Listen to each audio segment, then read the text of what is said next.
Ну что, как сегодня в школе?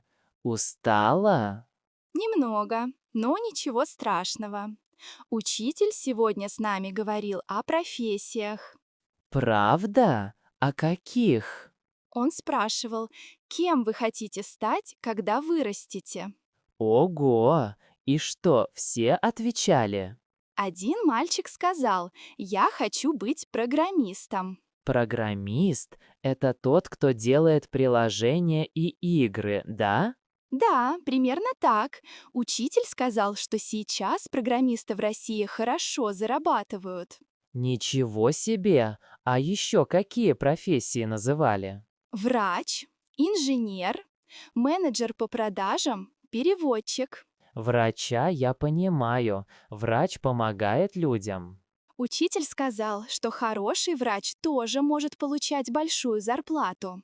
Большая зарплата– это когда можно купить много пиццы. Антон, ну ты даешь. Ладно, а инженер что делает? Он строит дома, дороги, мосты или может работать на заводе. А менеджер по продажам– это вообще кто? Он продает товары, общается с клиентами. Учитель сказал, что хороший менеджер тоже может много зарабатывать. А переводчик? Переводчик– это человек, который хорошо знает два языка. Он помогает людям понимать друг друга.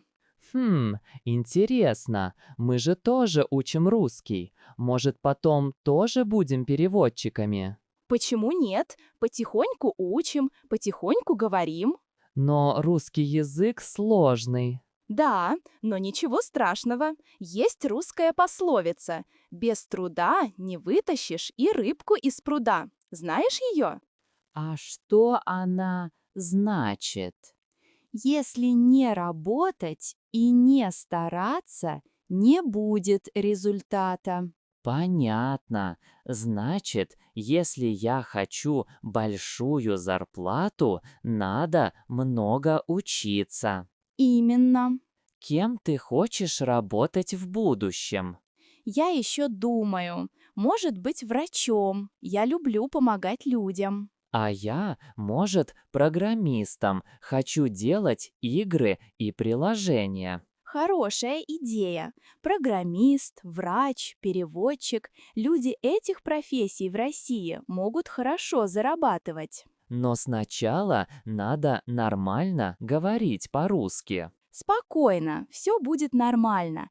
Каждый день понемногу, и уже будет прогресс. Ладно, пойду делать домашку. Мне кажется, в России вообще все много работают. Да, зато и результат хороший. Все будет нормально, увидишь.